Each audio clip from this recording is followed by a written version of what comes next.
નમસ્કાર મિત્રો, સ્વાગત કરું છું આપ સર્વ કોઈ મિત્રોનું ગવર્મેન્ટ જોબ ઇન્ફોના યુટ્યુબ પ્લેટફોર્મ પર। મિત્રો, એસએસસી એટલે કે સ્ટાફ સિલેક્શન કમિશન તરફથી એસઆઈ એટલે કે સબ ઇન્સ્પેક્ટરની પોસ્ટ પર ભરતી બહાર પાડવામાં આવી છે। કુલ 4187 જગ્યા પર આ ભરતીની જાહેરાત કરવામાં આવી છે। ઓનલાઈન અરજી ફોર્મ પણ શરૂ કરી દેવામાં આવ્યા છે। તો આ ભરતી વિશે તમામ માહિતી મેળવીએ તે પહેલાં મિત્રો, વિડીયો ગમે તો લાઇક અને શેર કરી દેજો। ચેનલમાં નવા હોય તો ચેનલને સબસ્ક્રાઇબ કરી દેજો। તો ચાલો મિત્રો, વિડીયોની શરૂઆત કરીએ। તો મિત્રો, આ ભરતીનું નોટિફિકેશન છે એસએસસી એટલે કે સ્ટાફ સિલેક્શન કમિશન તરફથી જાહેર કરવામાં આવ્યું છે। મિત્રો, અહીં દિલ્હી પોલીસ અને સીએપીએફ એટલે કે સેન્ટ્રલ આર્મ પોલીસ ફોર્સ જેમાં સબ ઇન્સ્પેક્ટરની જગ્યાઓ ખાલી છે તે જગ્યાઓ ભરવા માટે ઉમેદવાર પાસેથી અરજીઓ મંગાવવામાં આવી છે। સૌથી પહેલાં આપણે ચર્ચા કરી લઈશું અગત્યની તારીખો વિશે। હવે મિત્રો, આ ભરતીમાં જો તમારે અરજી ફોર્મ ભરવું હોય તો ઓનલાઈન અરજી ફોર્મ ભરવાનું રહેશે। ઓનલાઈન અરજી ફોર્મ છે તે 4 માર્ચ 2024થી લઈને 28 માર્ચ 2024 સુધીમાં ઓનલાઈન અરજી કરવાની રહેશે। ઓનલાઈન અરજી ફોર્મ છે તે એસએસસીની ઓફિશિયલ વેબસાઇટ છે ssc.gov.in પર જઈને 28 માર્ચ 2024 સુધીમાં અરજી ફોર્મ ભરવાનું રહેશે। જો મિત્રો, તમે ઘર બેઠા જ ઓનલાઈન અરજી ફોર્મ ભરવા માંગતા હોય તો અમારા જે વોટ્સઅપ નંબર છે 9772 34688 આ નંબર ઉપર જઈ વોટ્સઅપ પર મેસેજ કરશો કે અમારે એસએસસીમાં સબ ઇન્સ્પેક્ટરમાં ફોર્મ ભરવું છે તો તમને નજીવી ફી સાથે ઘર બેઠા જ ઓનલાઈન અરજી ફોર્મ ભરી દેવામાં આવશે। ત્યાર પછી મિત્રો, અરજી ફી છે તે પણ તમારે ઓનલાઈન જ ભરવાની રહેશે। 29 માર્ચ 2024 સુધીમાં તમારે અરજી ફી પણ ભરી દેવાની રહેશે। ત્યારબાદ મિત્રો, ફોર્મ ભરતી સમયે કોઈ ભૂલ થઈ હોય અને તેને સુધારવા માંગતા હોય તો 30 માર્ચ 2024થી લઈને 31 માર્ચ 2024 સુધીમાં અરજી ફોર્મમાં સુધારો પણ કરી શકાશે।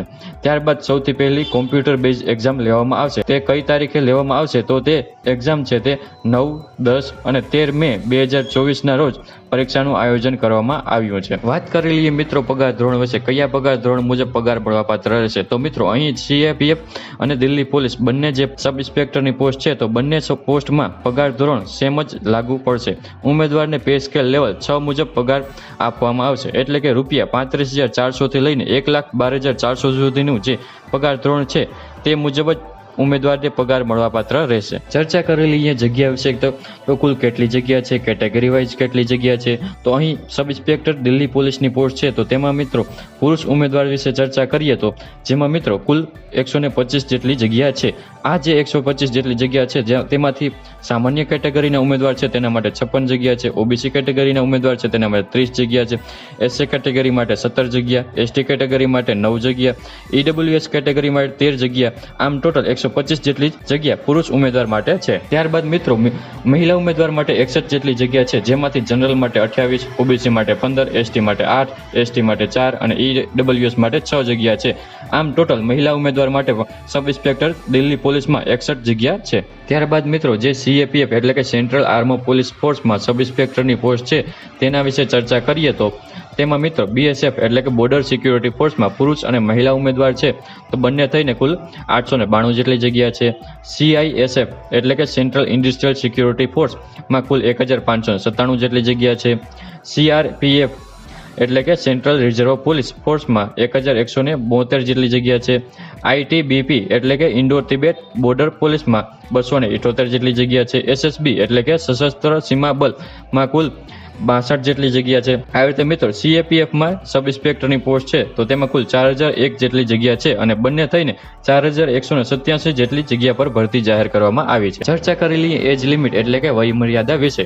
ઉમેદવારની ઉંમર કેટલી હોવી જોઈએ તો અહીં ઉમેદવારની પોતાની ઉંમરની ગણતરી છે તે 1/8/2024ને ધ્યાનમાં રાખી કરવાની રહેશે। 1/8/2024ના રોજ ઉમેદવારની ઉંમર ઓછામાં ઓછી 20 વર્ષ અને વધુમાં વધુ 25 વર્ષની હોવી જોઈએ। મિત્રો, જન્મ તારીખને ધ્યાનમાં લઈએ તો ઉમેદવારનો જન્મ 2/8/1999 થી લઈને 1/8/2004ની વચ્ચે થયેલો હોવો જોઈએ। પરંતુ અહીં અનામત વર્ગના જે ઉમેદવાર છે તેમને વય મર્યાદામાં છૂટછાટ મળવાપાત્ર રહેશે। જેમ કે એસસી અને એસટી કેટેગરીના ઉમેદવાર છે તો તેમને 5 વર્ષની છૂટછાટ મળવાપાત્ર રહેશે। ઓબીસી કેટેગરીના ઉમેદવાર છે તો તેમને 3 વર્ષની છૂટછાટ મળવાપાત્ર રહેશે। માજી સૈનિક છે તો તેઓએ જે સંરક્ષણ સેવા બજાવી છે તે ઉપરાંત 3 વર્ષની છૂટછાટ મળવાપાત્ર રહેશે। વાત કરેલી આપણે એજ્યુકેશન ક્વોલિફિકેશન વિશે એટલે શૈક્ષણિક લાયકાત વિશે. અરજી ફોર્મ ભરવા માટે ઉમેદવારની શૈક્ષણિક લાયકાત શું હોવી જોઈએ? તો ઉમેદવારે કોઈપણ સરકાર માની યુનિવર્સિટીમાંથી કોઈપણ બેચલર ડિગ્રી છે તે મેળવેલું હોવી જોઈએ, એટલે કે સ્નાતક પાસ કરેલું હોવું જોઈએ. ત્યારબાદ મિત્રો ચર્ચા કરી લઈએ એપ્લિકેશન ફી એટલે કે અરજી ફી વિશે.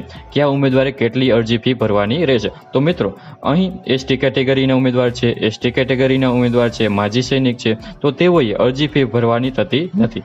તે સિવાયના જનરલ કેટેગરીના ઉમેદવાર છે, ઓબીસી કેટેગરીના ઉમેદવાર છે, ઈડબ્લ્યુએસ કેટેગરીના ઉમેદવાર છે, તેઓએ અરજી ફી ભરવાની રહેશે.